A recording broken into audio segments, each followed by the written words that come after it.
Bem-vindos a mais uma webconferência do Telesaúde Espírito Santo. Meu nome é Karina Tonini, eu sou professora do Departamento de Medicina Social aqui da Universidade Federal do Espírito Santo e estou como coordenadora do Teleeducação do Telesaúde Espírito Santo. Gostaria de agradecer a participação de vocês, dizer que é muito importante essa participação, porque a teleeducação, o telesaúde, ele é feito pensando em vocês. Então, surgiram temas, participem do outro nosso canal de comunicação, que é a teleconsultoria, quando vocês tiverem alguma dúvida. E dizer que essa webconferência de hoje, ela será gravada e daqui a alguns dias ela estará disponível no site do Telesaúde Espírito Santo. Então, divulguem essa informação para aqueles que não puderam estar conosco hoje. Tá? Ela estará gravada e disponibilizada no nosso site. A nossa palestra de hoje tem um tema, né, chikungunya, que foi um tema também solicitado pela Secretaria Estadual de Saúde, um tema bastante importante. O nosso palestrante é o professor Crispim Ceruti Júnior. Dr. Crispim é professor do Departamento de Medicina Social, aqui da Universidade Federal do Espírito Santo. Gostaria de agradecer, Crispim, pela sua presença aqui conosco hoje, pela sua disponibilidade, prontamente aceitou o nosso convite. Eu sei como que a sua agenda é bem atribulada e você aceitou estar aqui conosco hoje. Então, aproveitem, pessoal, aproveitem para tirar as dúvidas, fazer as perguntas, tá? Qualquer colocação, qualquer dúvida, as experiências podem ser compartilhadas pelo chat, tá ok? Não esqueçam de informar os dados de vocês aqui na caixa ao lado direito inferior da tela. É muito importante que vocês nos deem essas informações. Eu sei que muitos de vocês estão assistindo em um ponto, mas com uma equipe, com vários profissionais. É importante que vocês deem essas informações de todos os profissionais. Tá certo? Então, eu passo a palavra para o nosso palestrante para que ele inicie a sua webconferência. Boa tarde a todos. Eu gostaria de agradecer, em primeiro lugar, o convite feito, a oportunidade de estar falando para vocês aqui.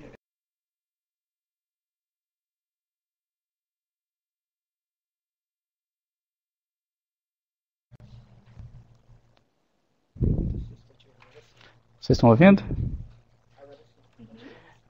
Para começar, eu gostaria de dizer que o chikungunya é um tema novo, é uma doença emergente. Então, muita coisa ainda nós estamos aprendendo a respeito dela, né? A experiência acumulada ainda é pequena. Então, à medida que o tempo passa, novos conhecimentos são adquiridos e novas percepções a respeito da doença vão sendo tornados mais acrescentados e se tornados mais consolidados. O que acontece em relação à chikungunya é uma parte do que acontece em relação a uma série de outras doenças infecciosas que têm ampliado sua área de abrangência no mundo em função das mudanças que ocorrem nos dias atuais. Notadamente, no caso das doenças de transmissão por vetor, o fenômeno do aquecimento global, que propicia aumento da área de abrangência e propicia um maior número de pessoas vulneráveis a adquirirem essas condições. Então, isso ocorre para a malária, para a dengue e agora para o chikungunya. Bom, para começar, chamar a atenção para vocês de que o chikungunya é um arbovírus. Arbovírus é um termo genérico que se refere a todos os vírus que são transmitidos por artrópodes. Então, o nome ele é uma reunião de várias palavras em inglês. Então, é ar de artrópode, de borne, que significa carregado, e vírus, que é o vírus. Então, o vírus transportado por artrópodes. O artrópode que transporta esse vírus é o mosquito. São mosquitos do gênero Aedes, que é o mesmo gênero que transporta mosquitos como vírus como o da dengue, da febre amarela, da febre do Nilo Ocidental e outros. Diferente do vírus da dengue, o arbovírus é da família Togaviridae. O vírus da dengue é da família Flaviviridae. São famílias diferentes, mas o grande grupo é o mesmo, que é o grupo de arbovírus. dentro da família Togaviridae, o chikungunya do gênero alfavírus, que é o mesmo gênero de um outro vírus que ocorre na região amazônica, que dá sintomas parecidos, que é o vírus maiaro, que é bem menos frequente. Esse vírus foi primeiro isolado, o chikungunya, na Tanzânia em 1952 e ganhou esse nome originário da língua Makonde, que é um grupo étnico daquela região da África. Na língua Makonde, chikungunya significa aquele que curva. Isso é uma referência ao fato do vírus causar dores articulares intensas que leva a pessoa a assumir uma postura encurvada. Essa expansão do chikungunya pelo mundo, ela começou nas ilhas do Oceano Índico em 2005. Antes disso, várias epidemias do vírus de abrangência mais limitada já vinham sendo observadas desde 1952, principalmente na África e no sudeste da Ásia. Aqui a gente pode ver o mapa da distribuição do chikungunya nessa expansão atual. Isso é um mapa de 2012, ainda antes da chegada dele na América. Só para ilustrar que ele deixou a abrangência que ele tinha anteriormente, que era de ocorrência no continente africano e de algumas epidemias no sudeste da Ásia, para se ampliar na direção da Oceania, da Ásia Central e até mesmo da Europa. E depois disso ele chegou às Américas. Então, eram observados até então casos esporádicos e epidêmicos na África Ocidental, se estendendo de Senegal a Camarões, mas com casos esporádicos notificados também em vários outros países da África. E eram registradas ocorrências de epidemias na Ásia. Essas epidemias eram intercaladas por períodos interepidêmicos que variavam de 7 até 20 anos. Em 2004, abrindo essa expansão, houve uma grande epidemia no Quênia, que chegou a atingir 75% de sobreprevalência na região de Lamu Island, que é uma região do Quênia. Depois ela se estendeu a Comores, às Ilhas Seychelles, às Ilhas Maurícios, chegou a La Réunion em 2005, e a partir daí começou a ser importada para outros continentes. Então, a partir da chegada dela em Réunion, que é uma área de bastante trânsito, casos começaram a ser registrados na Europa e na América do Norte, atingindo um número superior a 1.000 casos. Mas até então são casos importados. Em 2007 surgiu um surto na Itália, aí de transmissão local. Em 2009 a doença chegou ao Madagascar, a ilha de Madagascar. Em 2011 a República do Congo. Em 2012 foram atingidos Índia, Camboja, Papua Nova Guiné, Bali, Filipinas, e ficou nessa expansão de uma forma bastante irregular. A doença surgia em algum lugar, dava um surto epidêmico, desaparecia, ressurgia. Ela desapareceu de La Réunion por volta de 2006 e depois voltou em 2009. E, de qualquer maneira, esse processo de expansão mostrava uma alta capacidade de disseminação do vírus. Chegou às Américas finalmente em dezembro de 2013, no Caribe, e se espalhou pelo continente americano, sendo atualmente registrados, notificados, 780 mil casos suspeitos em 37 países. Aqui a gente vê a abrangência dela nas Américas a partir de 2013. Essas regiões em azul, em verde escuro, representam os locais acometidos pelo vírus. Esse vírus ele vem de 3 linhagens. Essa expansão atual são de um aglomerado, um cluster distinto, bem caracterizado do ponto de vista antigênico, que ele vem de dentro da linhagem da África Oriental Central, que é uma das 3 linhagens. As outras 2 linhagens são da África Ocidental e da Ásia. É interessante que essas linhagens elas não se misturam muito no próprio continente de origem. Quando se tem surtos na África, claramente bem fácil diferenciar aqueles surtos que são causados pela linhagem da África Oriental Central daqueles da África Ocidental. Então não há muito sobreposição de ocorrência. Em raras situações somente que acontece isso. E essa expansão, esse cluster que veio de dentro da linhagem da África Oriental e Central, ele vem a partir de uma mutação nas glicoproteínas no envelope do vírus. Essa mutação levou a uma adaptação maior dele ao vetor primário, que é o Aedes albopictus. Então, ele mais adaptado, era mais facilmente transmissível e se expandia com mais rapidez. Isso foi bem observado quando as autoridades de saúde verificaram que um surto que aconteceu em Singapura por uma linhagem do vírus em que a mutação estava ausente, foi de controle muito mais fácil do que em outras situações em que a mutação estava presente. Então, o que essa mutação fez foi facilitar a transmissão e assegurar a expansão acelerada do vírus no mundo. Não, eu estou reparando. Aqui, então, um esquema mostrando as 3 linhagens a que eu me referi. Na chave superior, os genótipos africanos da linhagem central oriental, na linha intermediária, aqueles da Ásia, e no inferior, a África Ocidental. Tem 2 ciclos de transmissão distintos do vírus chikungunya. Um é o ciclo enzoótico, que é o que acontece na natureza, em que o mosquito Aedes ele transmite o vírus entre primatas não humanos. Nesse ciclo enzoótico, esporadicamente ocorre uma transferência para seres humanos, casos isolados. Além desse ciclo enzoótico, existe o ciclo urbano endêmico-epidêmico, que é esse que causa os surtos em seres humanos e que é o que configura a expansão atual do vírus. No ciclo endêmico-epidêmico, os seres humanos são o reservatório principal. Agora, na África, também outros animais, mesmo em situação de epidemia, foram incriminados como sendo reservatórios do vírus, como, por exemplo, símios, roedores e pássaros. Os símios, eles podem ter seus próprios surtos, mas neles a doença não se manifesta de forma exuberante, são geralmente sintomas leves. Não é como, por exemplo, a febre amarela, que acomete símios e seres humanos, e em símios leva ao óbito. Aqui, isso não acontece em relação ao vírus chikungunya. Para tratar essa doença, essa é uma pergunta que é bastante comum, o que eu faço com o indivíduo que tem chikungunya? Como na dengue, não existe um tratamento específico bem definido. Existem várias intervenções que conseguem alguma resposta. Isso é uma vantagem em relação à dengue, que não se tem nada de consistente do ponto de vista de qualquer medida que encurte a doença ou previna o aparecimento de formas graves. No caso do chikungunya, algumas abordagens elas se mostraram efetivas. Mas, de uma forma geral, a grande abordagem é o tratamento inespecífico, com aporte adequado de líquido e uso de drogas anti-inflamatórias por causa dos sintomas articulares. Isso é outra coisa distinta da dengue, em que as drogas anti-inflamatórias são evitadas pelo risco de aumentar os fenômenos de sangramento. Não é o caso do chikungunya. Pelo contrário, se indica um anti-inflamatório no chikungunya para diminuir os sintomas articulares.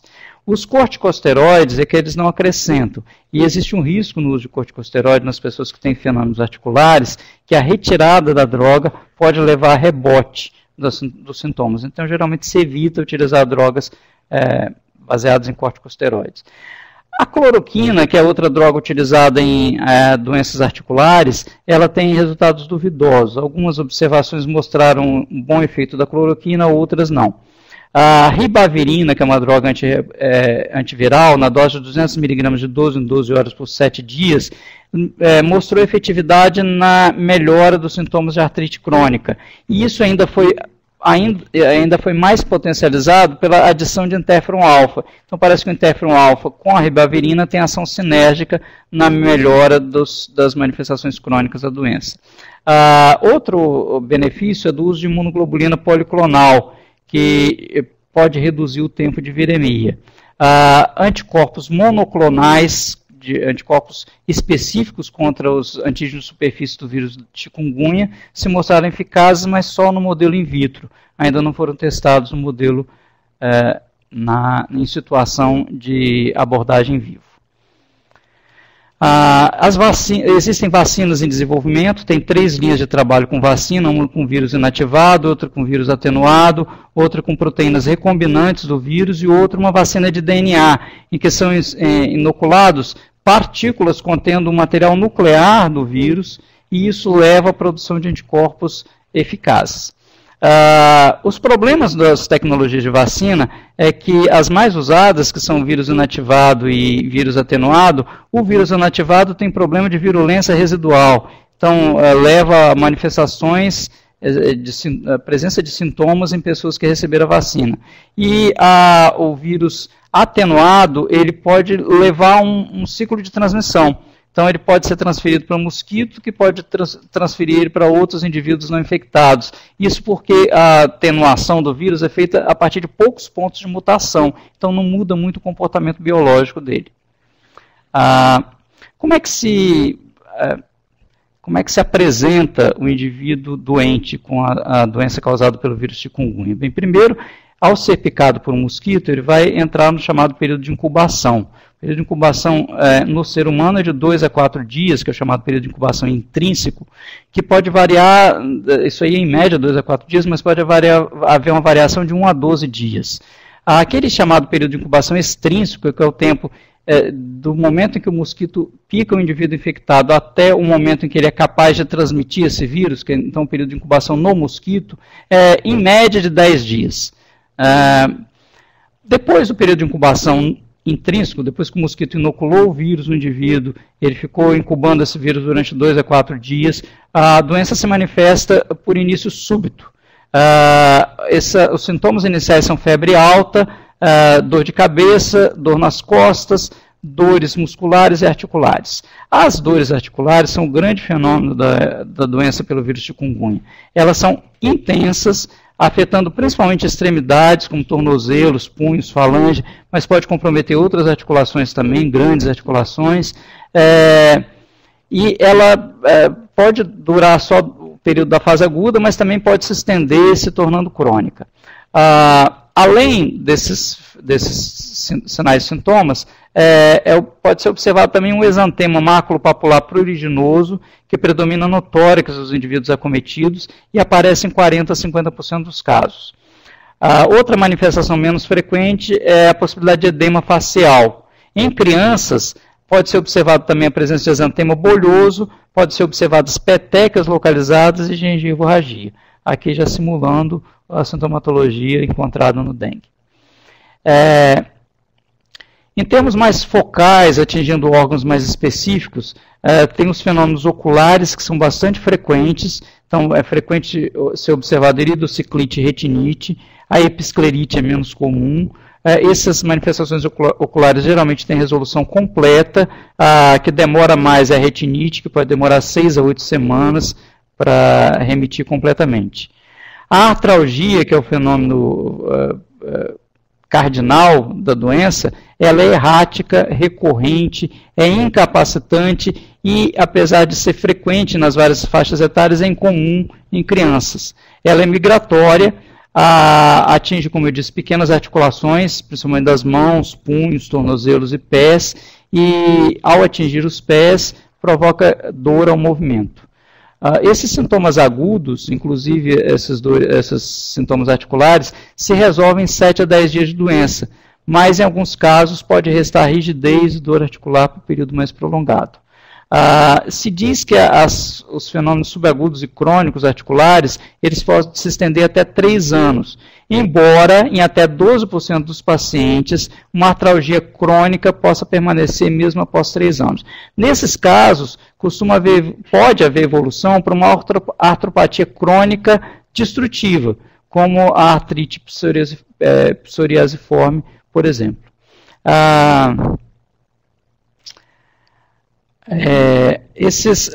Em relação à evolução para as fases subagudas e crônicas do comprometimento articular, a frequência disso é bastante variável. Em algumas séries, isso foi observado em até 50% dos pacientes, ou seja, 50% das pessoas que ficaram doentes acabaram evoluindo para a forma subaguda crônica de comprometimento articular. Em outras séries, isso foi bem menos frequente. Então, em algumas séries, é registrado que o fenômeno articular foi infrequente. Isso não deve ter muita relação com variações genéticas entendidas como diferentes genótipos do vírus, mas deve ter relação com a situação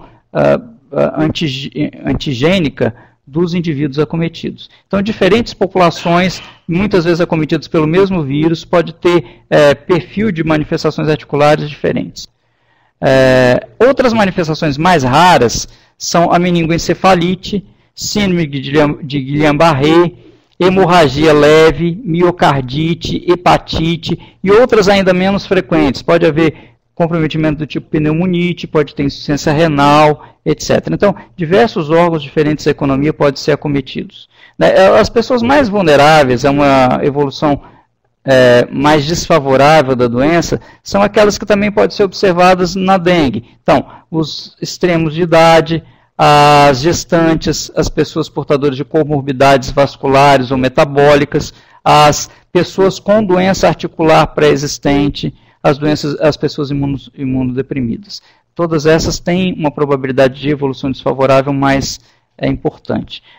Manifestações articulares geralmente são mais frequentes em pessoas de faixa etária maior. Então, acima dos 45 anos, o risco de evolução subaguda crônica do comprometimento articular é maior. Embora seja uma doença benigna, não se espere o mesmo tipo de perfil evolutivo da dengue, pode haver casos fatais. Então, se estima que ocorra um óbito para cada 1000 casos. É uma frequência baixa, mas não tão baixa assim. É mais ou menos o que o que se observava há alguns anos atrás em relação à dengue. Agora, a frequência de casos fatais em dengue tem se tornado maior. Por que as pessoas morrem com chikungunya? A gente não tem um registro de óbito tão bem consolidado para poder afirmar isso com clareza. Em nível mundial, os registros de óbito são precários em relação aos casos de chikungunya. Em nível nacional, a gente ainda não tem experiência acumulada grande o bastante para poder definir isso claramente. Mas o que parece é que os indivíduos que morrem por falência de múltiplos órgãos, porque a doença atinge um comprometimento multiorgânico tão grande que compromete a capacidade de vida deles. Como é que é esse caminho do vírus? Uma vez inoculado por via intradérmica, os vírus atingem capilares subcutâneos, onde se replicam. Nesse local, eles invadem os macrófagos, os fibroblastos e as células endoteliais. Então, essas células, particularmente os macrófagos, são os grandes carreadores do vírus. São aqueles que transportam o vírus ao longo de toda a economia corporal. Então, a partir dessas células infectadas, o vírus chega aos linfonodos regionais, daí ele cai na corrente linfática, chega ao ducto torácico, que o coloca na circulação sanguínea. E aí ele se dissemina para os vários órgãos, fígado, músculos, articulações, cérebro. Em toda essa disseminação, o vírus é silencioso. Em geral, ele não causa um processo inflamatório que resulte em manifestações clínicas importantes, exceto nos músculos e articulações. Em alguns casos, ele pode chegar até a dar artrite. Por que ele causa essas lesões? Por que ele leva a manifestações clínicas? Parece haver um papel da imunidade importante nisso. Então, ao entrar em contato com o indivíduo, o vírus primeiro se confronta com a imunidade inata do seu novo hospedeiro. Existe uma contraposição da imunidade inata em relação ao vírus. Uma boa parte dos vírus inoculados são destruídos nesse processo, mas outra parte sobrevive a esse primeiro confronto, e então eles têm que enfrentar a oposição do interferon alfa e beta, que são os mediadores antivirais produzidos pelas células de defesa. A partir daí, são produzidos muitos mediadores pró-inflamatórios, e aí entra a parte patogenética da imunidade. Esses mediadores pró-inflamatórios acabam ajudando os fenômenos clínicos da doença, que são principalmente os fenômenos inflamatórios articulares. Existe uma série de citocinas produzidas nesse caminho, como interleucina 4, interleucina 10, interferon gama, que caracterizam diferentes perfis de comportamento da relação de imunidade com manifestação clínica. Então, no começo tem predomínio das células CD8, que são células citotóxicas, e aqui é que tem a maior exacerbação dos fenômenos inflamatórios. E no final, na fase de recuperação, as células predominantes são mais do tipo CD4, com perfil de resposta imune mais do tipo TH1, que é um tipo de resposta reparativa. Em todo esse caminho, os macrófagos e os monócitos, como eu disse, são as células que são as transportadoras do vírus ao longo dos vários órgãos do corpo. Então, os macrófagos e os monócitos provavelmente contribuem muito para os fenômenos articulares, porque essas células que invadem as articulações, transportando para lá os vírus. Também o fazem para os diversos outros órgãos e em todo o processo, como eu já disse, de geração de inflamação e manifestação clínica, existe a participação de uma resposta imune exacerbada.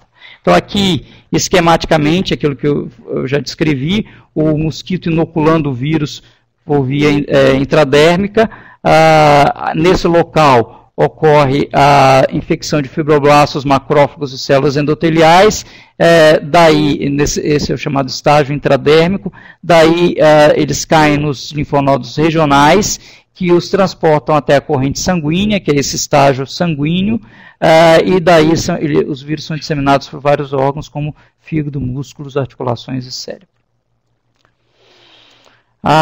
Uma vez passado por todo esse processo de infecção e organização da resposta imune, o indivíduo infectado ele adquire uma imunidade pós-infecciosa duradoura. Então é a mesma coisa que acontece com o vírus da dengue. Uma vez infectado por um determinado sorotipo, no caso da dengue, a pessoa fica imune para o resto da vida. A mesma coisa em relação ao vírus chikungunya.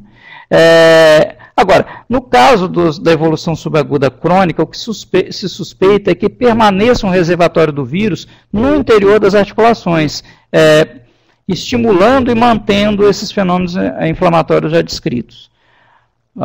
Isso em relação ao processo de infecção, desafio imune, geração de processo inflamatório e manifestações clínicas. A partir do caso instalado, há que se fazer o diagnóstico. O diagnóstico ele é feito em cima de suspeita clínica e de comprovação. Então, quando se trabalha com a suspeita clínica, se define como caso possível um indivíduo que tenha febre de início agudo, com artralgia ou artrite graves.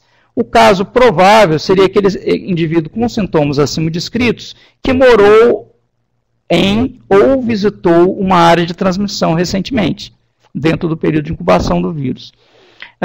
A partir desses casos possíveis e prováveis, pode ser feita a confirmação laboratorial, que pode ser feita por isolamento viral ou detecção de RNA viral, procedimentos que têm que ser feitos na fase de viremia, que é nos primeiros 5 a 10 dias de doença, mais frequentemente os primeiros 5 dias, e a partir daí só por sorologia.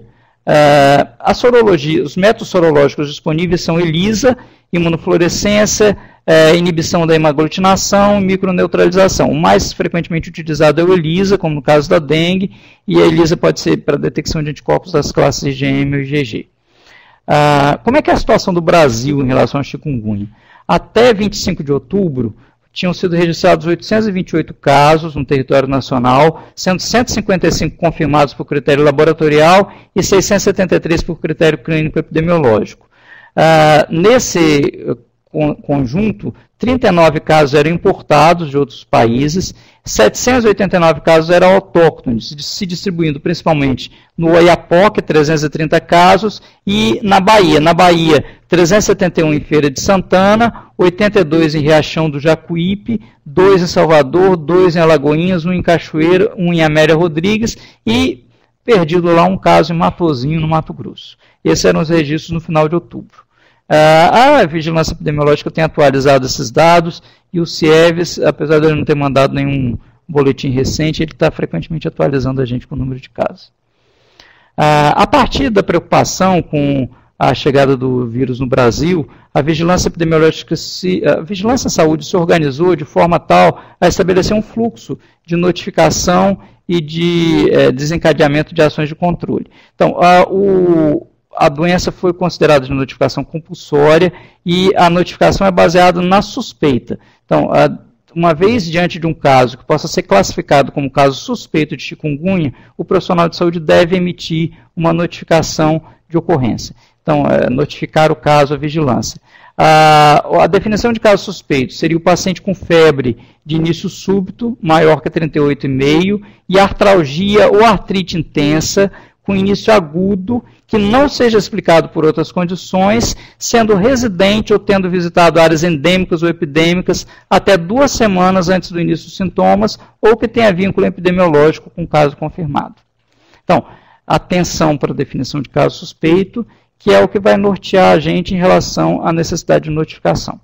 Então, no mais, o que a gente tem disponível é a abordagem inespecífica, particularmente o uso de hidratação abundante, drogas anti-inflamatórias e recomendação ao paciente para repouso e acompanhamento dos casos, tendo em vista a necessidade de, eventualmente, a gente se deparar com uma artropatia crônica. É o que eu tinha a dizer sobre chikungunya, eu estou à disposição de vocês para qualquer eventual dúvida. Obrigado.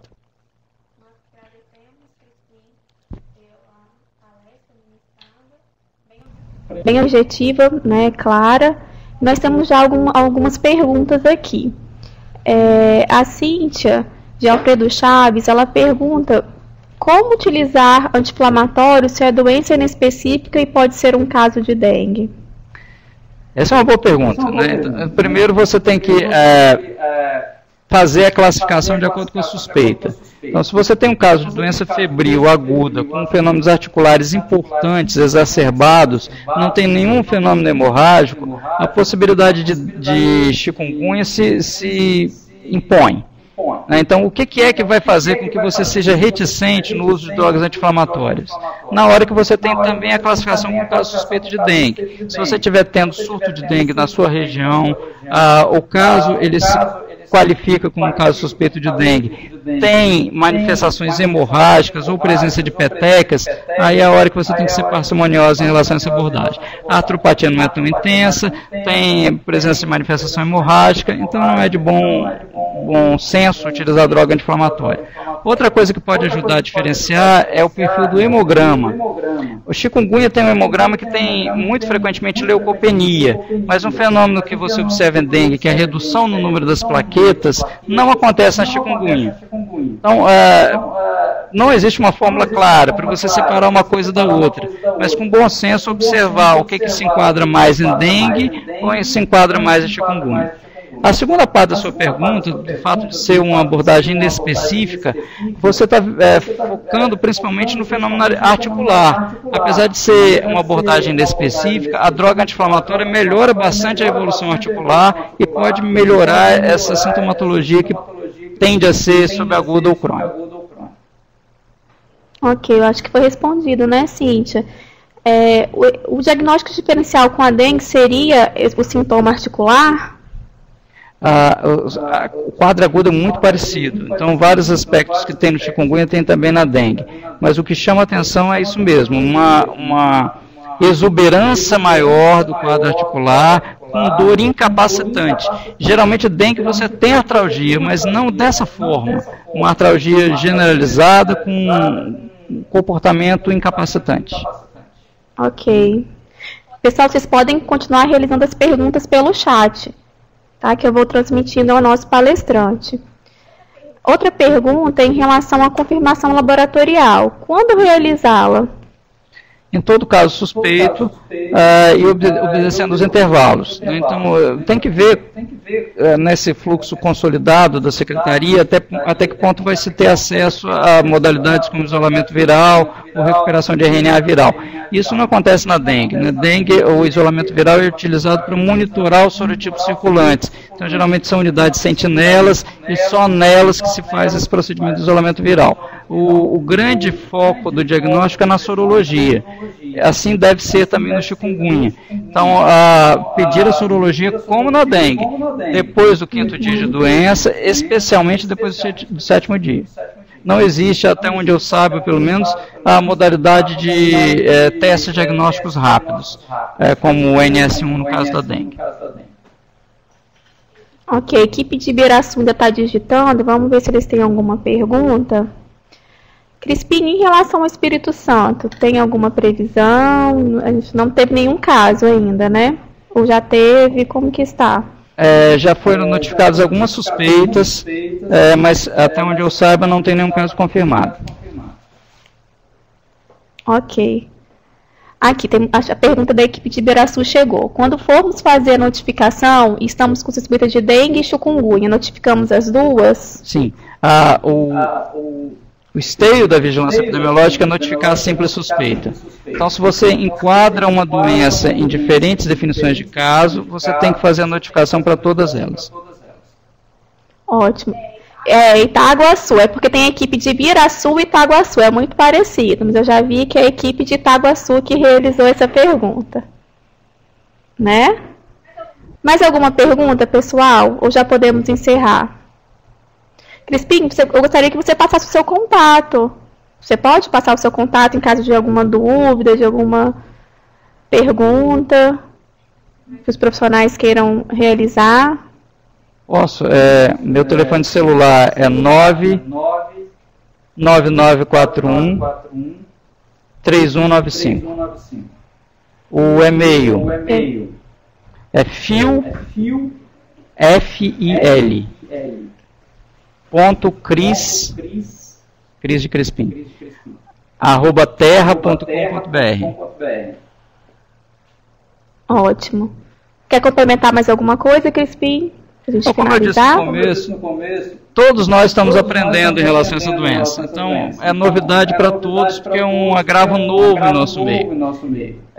Ficar atento para a possibilidade de penetração, uma vez que a doença existe no país, ela é transmitida pelo Aedes aegypti e ela tem potencial de disseminação semelhante ao da dengue. Então, ficar atento que a gente pode vir a ter nos próximos dias, semanas, casos suspeitos em nosso meio, notificar todos eles e compartilhar informações para que a gente possa dar aos pacientes o melhor cuidado possível. Ok, Crispim, muito obrigada pela sua participação conosco hoje, pela sua experiência, né? Muito obrigada mesmo. E obrigada a vocês que participaram também, né? Hoje tivemos um número grande de participações. Continuem participando, verifiquem a nossa agenda das próximas webconferências. No mês de novembro ainda temos uma webconferência e vamos ter 3 webconferências no mês de dezembro. Então, verifiquem a agenda lá no site do Telesaúde Espírito Santo. E nós estamos também programando os temas e os cursos para o ano de 2015. Então, enviem sugestões de temas que vocês queiram que sejam abordados aqui no Telesaúde, em webconferências ou até mesmo em cursos. Tá certo? Então, tenham todos uma boa tarde. Mais uma vez, obrigada pela participação.